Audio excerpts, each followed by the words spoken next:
So we started off today looking at kind of the economic justification when Chris was talking about, what is the economic situation globally and in the U.S. and why here, why now, just kind of that, does it make good business sense overview?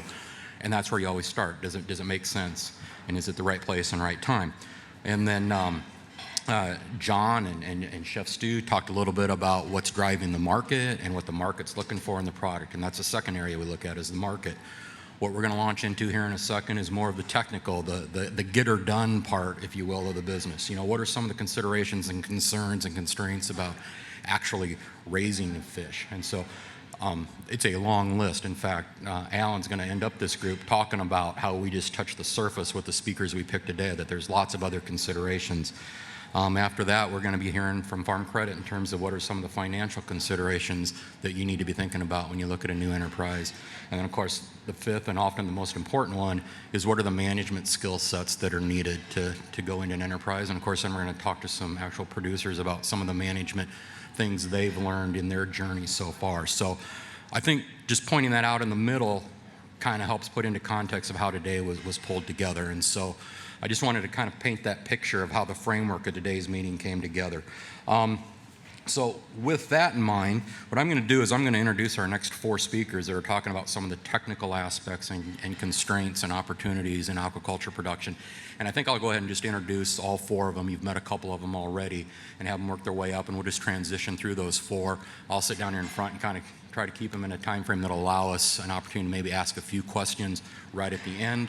And as other folks have mentioned, we do have time set aside. We've asked all of our presenters to hang around for an hour or so, not an hour or so, an hour or the rest of the hour at the end of the day. So if you'd rather ask them a question privately rather than in a group setting, they're going to be available to do that too. So we picked out four of the technical aspects we thought were important to address today. We're going to be starting with our host today, Brian Waddinham, as you know, is the Executive Director of the Coalition to Support Ag. And no matter what the sector of ag is, we know that the coalition's really important to helping farmers, follow the rules and the regulations. That's what he's going to be talking about today, as well as helping with things such as site location and strengthening neighbor relations and safeguarding our air and water quality. And so he's going to talk about some of the issues surrounding those aspects with aquaculture. And then Steve Hart, who Grant mentioned, with the Soybean Aquaculture Alliance, is going to come up and talk a little bit more about some of the opportunities related to soy's role in meeting some of the feed needs and the opportunities there, and why we think it's such a great fit here for Iowa and the upper Midwest. And then he'll be followed by Dr. Joe Morris, who's with our Department of Natural Resources and Environmental Management. Joe's not only a professor here on campus, but he's also the Associate Director for the North Central Regional Aquaculture Center, which Chris was also part of. And of course, their mission is to enhance aquaculture through education, research, and technology transfer. And he's going to talk a little bit about some of the different infrastructures that are being used in the different types of aquaculture operations. We alluded to everything from bait fish to food fish, and he's going to be outlining some of those other technical infrastructure aspects. And then Alan Patillo, who you met earlier, is our extension aquaculture specialist. We're talking about some of the other SOPs and areas of technology that you need to be taken into consideration. So those are going to be our four speakers, and we'll just transfer in order on those. So if those guys want to work up, as the speaker ahead of them is winding down, and then and we'll try to leave a little time for questions at the end. So Brian, if you're ready, why don't you come on up and get us started?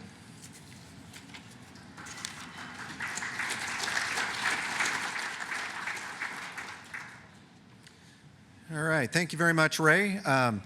I think we're going to spend just a few minutes here talking about some rules and regulations that apply to these new aquaculture operations, whether you're going to go out and build a standalone site, maybe you're thinking about retrofitting an existing building or structure, just some things that you need to think about. But to kind of start again, I know I dealt with some of this earlier, but our primary goal at the Coalition is to grow Iowa's livestock industry. Whether it's siting new facilities, interpreting rules and regulations for existing facilities, especially if you're looking to grow your farm with the addition of livestock like we're seeing today. Also, we're really big on enhancing neighbor relations. We really feel that that's probably going to be the key in moving forward with any livestock species today, is keeping your neighbors informed and up to date on what it is you're doing on your farm. And that's something that a lot of you probably aren't used to or haven't had to do in the past, but what we're seeing at the Coalition, that's going to become imperative as we move forward and continue to grow Iowa's livestock industry. and then also just implementing best management practices on the farm. One such program that we started in 2009, was a Green Farmstead Partner Program, where we encourage livestock farmers to plant trees and shrubs around buildings, feedlots, things like that, to not only improve aesthetics, but to help control odor, improve energy efficiency, and so on. And since '09, we've planted about 46,000 trees on 106 different farms. So the program has proven quite popular, not only with the farmers, but also with their neighbors.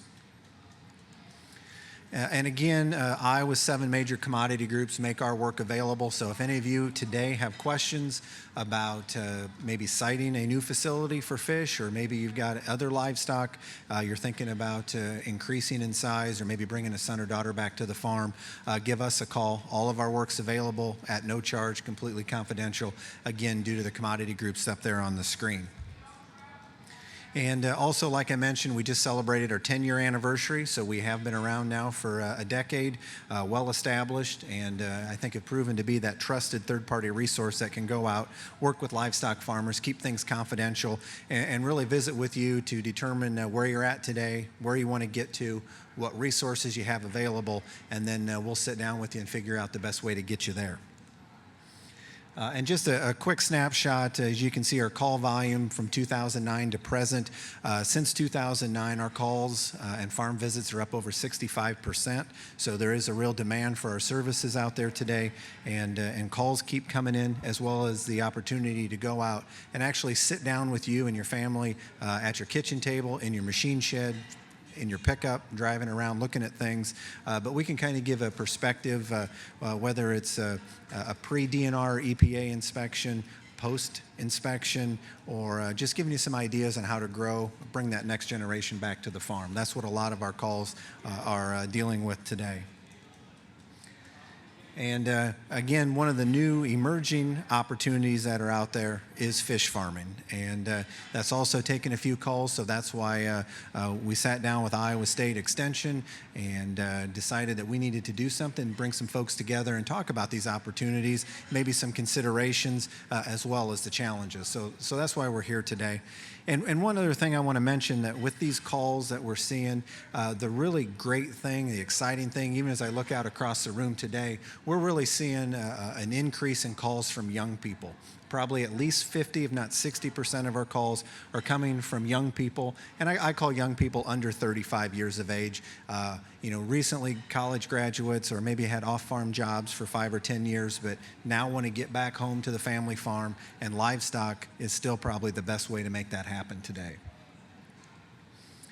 And last year in January, we had Dr. David Cole as our keynote speaker, and he said there's going to be more opportunities in agriculture in the next 10 years than there have been in the last 30.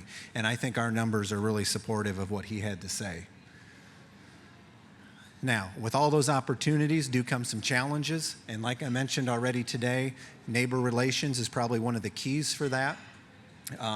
We really believe that it's important to reach out to your neighbors and inform them of what you're doing, especially if you're going to increase in size, because they will have concerns. And not only your neighbors, but there's a lot of other people in the community that are also watching what you do. Anymore we go to put up a new building, and big is bad in the minds of a lot of folks. So again, really want to reach out, and we can come out, we can help you develop a plan to work with your neighbors, inform them of what you're going to do, so you don't have any speed bumps as you're going to put up a new building. And I think the real key here is that in today's atmosphere, you're probably only going to get one chance. So let's make sure we do it right out of the gate, and that you don't have any issues as you go to put up a brand new fish farm, or maybe you expand your hog or your cattle or your dairy or turkey operation. So we're here to help, and again, we're just a phone call away. So with that said, let's kind of jump right into if you want to put up a confinement barn. Obviously, size does matter, but there are rules and regulations that apply to all size of farms today. What we're going to focus in on are the small animal feeding operations, those under 500 animal units in confinement. That's going to be our primary focus, but then also we have your medium farms that go from 500 to 999, and then your large farms that are over 1,000 animal units, and there are considerations for each of those. And we're going to talk a little bit about animal units. That is what all these rules are based on. If you're a cattleman, one of those steers or heifers is one animal unit. If you're a hog farmer, you've got 0.4 animal units for those finishing swine. And if you're thinking about fish, you're at 0.001 animal units per fish today. So those are key numbers as we move forward. So you put up that confinement barn, and we'll focus on fish here today. But if in that confinement barn, that would be liquid manure source in there. So you're going to have to be 500 foot back from a creek. You're going to have to be 500 foot back from a grass waterway that has a cut bank or small ditch, cut gully through it. Also then with your wells, you're going to have to be 100 feet off of a deep well, 200 feet from a shallow well. If you are in a low-lying area, you're going to want to make sure that you're not in alluvial soil or the 100-year floodplain. If you are, you cannot build there. Especially as you get to northeastern Iowa, you're going to run into karst or bedrock type soils. And if your facility is going to consist of an earthen lagoon, you cannot build in that location, period. If you're going to put a concrete storage structure up, there are rules that you can work through to make you do that, but there are a lot of considerations. Distance from water, soil types are two of the biggest ones for confinements today. Also, a stormwater prevention permit or discharge permit. If you are going to disturb more than an acre of dirt while you put your new building up, you're going to need this permit from the Iowa DNR. Basically, it's your silt fence that you put around the construction site to make sure you don't have any runoff issues during construction. And then again, if this is a standalone site, you just have the animal units to worry about with the fish. Maybe you also have a hog barn now. You're thinking about putting a fish farm up next to it. As soon as you do that, the animal units from your hog barn and your fish barn are now counted together. So you got to make sure if you're under 500 or over 500, that will also have a big impact on separation distances that you have to follow. So I mentioned earthen storage structures. Again, you can't locate in a floodplain or on karst soil. You do have separation distances to water, neighbors. I mean, there's a list of separation distances for earthen lagoons that you have to follow. Also, you have to have groundwater table separation. You're going to have to put in a tile monitoring device around that lagoon to monitor to make sure there's no leaks. I think an earthen lagoon is probably the way most folks are going to go just from a cost standpoint. But if you do go with a form structure or concrete structure, in that particular instance, again, can't put it in a floodplain. You can locate it in karst soil, but there are some additional rules to follow if you do that. And then again, you do have additional separation distances to water, neighbors, public use areas, churches, cemeteries, things like that to follow. So a lot of different rules, a lot of different regulations, and it gets pretty confusing pretty quick. So that was under the 500. Now, if you are thinking of going over 500 animal units, that's when your separation distances to neighbors, churches, cemeteries, public use areas, all of those kick in. Also now at this point, once you hit 500 animal units, you do need a manure management plan. That will have to be updated yearly and then reapplied for every 4 years. And you will also now have to go to basically become a certified manure applicator. You have to go to a class every year to make sure you're certified to apply that manure out on your fields. And then also construction design statement, you're going to need that for the building from an engineer, as well as construction design standards from the engineer on the building itself. Also looking at concrete, making sure that was done correctly. So again, a little more costly here because you're going to have other parties to bring in to make sure everything's up to code. So again, with fish, if you're wanting to stay under that 500 animal units, you don't want to have to get a manure management plan, 499,999 is the magic number for fish. And you might think that's pretty nitpicky, but you'd be amazed at how many 499 cattle barns and 2,499 hog barns that we're putting up today to maintain that under 500 head threshold. So that is a key number moving forward. Again, your neighbors are going to have concerns. I think I kind of threw that in as a joke, that top photo. If you put up a building like that for your fish, your neighbors are going to automatically know you're putting up a fish farm, right? And so no worries, no concerns. The second photo I put in there, though, a lot of these buildings could take on the resemblance of a hog barn. And I have absolutely nothing to do with hogs, or no problems, no issues with hogs. Iowa is the #1 pork producing state. We cite a lot of hog barns today, but I guarantee you if your neighbors, no matter how friendly they are to you today, if they think it's a hog barn that you're putting up and you haven't talked to them, they're going to have major concerns, and the coffee shop and the hardware store and the co-op's going to know about that before you do. So again, it's very critical to talk to your neighbors today and answer any concerns they have. Be very open with them. Ask if they have questions. But again, this is something that you're going to do, so you're not asking them for permission. You're just telling them what you're going to do, why you're going to do it. Also, water usage. If you're pulling more than, I think, 25,000 gallons a day, you're going to have a permit for that. I don't think most facilities would pull that much per day. But again, something to consider, as well as your groundwater table. How high is that? Is there enough water there to support an aquaculture operation of the size and scope that you're thinking about? And again, I mentioned other livestock on the farm already. If you have open lot for cattle or hogs and you put up a fish confinement building, there's really nothing to worry about. But if it is a hog confinement or a cattle confinement, a turkey or poultry barn, your animal units will count with the fish, and that's when the 500 animal units or the 1,000 animal units really becomes a concern. Maybe not a concern, but just a cause to think through some stuff.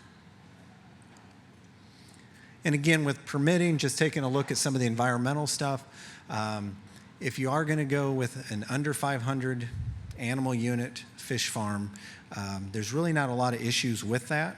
But if you're going to put up an earthen lagoon, now you're going to have to go and get a construction permit, and DNR has up to 120 days to issue that back to you as a go-ahead.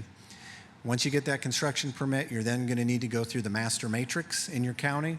If your county has it, not all counties require farmers to go through the matrix, but on that particular permit, you do need to score 440 out of a possible 880 points. A lot of that's based on separation to neighbors, churches, businesses, and so on, and also best management practices that you're going to implement on that facility. So again, the master matrix does involve public hearings. So the County Board of Supervisors will have a public hearing. You can have the opportunity to bring supporters there, but also if there's anybody opposed to you putting up that fish farm, they're also going to be there, and they can voice their concerns about that. So again, something to consider. And then with the production permits, you do have 2 that you're going to need, again, depending on the species that you raise. But there are some species out there that do require importation permits, and those are done through Alan Johnson at the Iowa DNR. And then also you're going to have an aquaculture unit license, which again is done through Alan Johnson at DNR. But if you're going to buy, sell, or trade fish, you need this permit, which costs $27.50, but that gets you set up. So those are really the big ticket items. And I mentioned the manure management plan earlier under environmental. Again, that's something you're going to need if you go over the 500 animal units or you go through the matrix. So you're going to need some type of manure management plan in that as well. So some other siting considerations we want to point out is now you got to get rid of that wastewater. The first thing you probably need to do is run a nutrient analysis, see what is in that manure. If we're talking fish, it's not a great amount. It's more water than it is manure. It's probably cleaner than what's running through Iowa's rivers and creeks today, but yet that doesn't mean you can discharge it into a body of water such as that. So you're going to need to figure out what the value of the manure is, and then how many acres of crop ground you're going to need to apply that manure on, and then how you're going to do it. You're going to haul it, you're going to irrigate it. NPDES permit is another option that lets you do a release in certain times in negative weather events. Or you could also, in some cases, discharge to a publicly owned treatment works, which is basically the sewer, the city lagoons. But again, that requires a special permit, permission from the city, and so on. But those are some options that you have for getting rid of the waste. Again, depending where you're located at, how you're set up, what equipment you have, and so on. And again, when it comes to siting, every farm's unique. I know we do a lot of phone calls, but at the end of the day, Kent Maurer does most of our farm visits, and it's really advantageous for you to have him come out, or Rita or myself come out and really take a look at your overall farm enterprise, because sometimes what's not a big deal to you would be a very big deal to DNR or the EPA, who definitely has a vested interest in how you're handling that waste. So again, you can call us. Again, we're willing to come out anytime, sit down with you at your kitchen table, the whole family, and just really kind of walk you through things, what's expected of permits, what considerations you have, how to develop a neighbor relations plan, and so on. And again, this is a free service, 100% confidential, and we kind of view ourselves as a one-stop shop. So if you have us come out for the siting and then have some other questions about infrastructure in the buildings that we can't answer, that's why the folks at Iowa State partnered with us today on this workshop. We can refer you to Iowa State Extension, and they can help you answer those types of questions that we're not experts in. But again, at the end of the day, our goal is to see farmers succeed. We want to see Iowa's livestock industry continue to grow. And again, whether that's cattle, hogs, turkeys, dairy, fish, any way we can get young people back to the farm, keep existing farmers on the farm, that's what we're here to do. And again, we're here to help. And I can't stress enough, we don't want you just to go out and build something. Because if it's built incorrectly, you really have two options. Number one is to move it. And the second one is to use it for boat storage. That's really what it comes down to, folks, because they won't let you out of that if it's built in the wrong location. So, and again, if you have questions, you want to get a hold of us, visit our website, supportfarmers.com. Also, Rita does a great job with social media. We're on Twitter, Facebook, and then also she puts out an E-Team newsletter once a month that has a lot of quick facts about livestock rules and regulations, upcoming events, open houses that we may have. But get signed up for that. It's as simple as going on our website and you can sign up. And again, as soon as the materials from this conference are available, the first people that are going to know are the ones that are signed up for that newsletter. So you'll be able to go on, see the video and all the other materials from today. So again, if you can, want to find out more about the coalition, that's the best way to do it. And then finally, in Iowa, there's no doubt that Iowa's livestock and poultry numbers are growing and evolving. I threw the picture of fish up there. I really think we're on the verge of something great here in the state of Iowa. As you've heard the other speakers today, you've heard the chef talk, there are some really great opportunities, I think, that are coming up in Iowa for fish farming. And so, with that, it's all about keeping that positive outlook in agriculture today. And I think the coalition, with the support of Iowa's commodity groups, have the livestock producer at heart. And we want to do everything we can to make sure they can stay on the farm and bring sons and daughters back to the farm.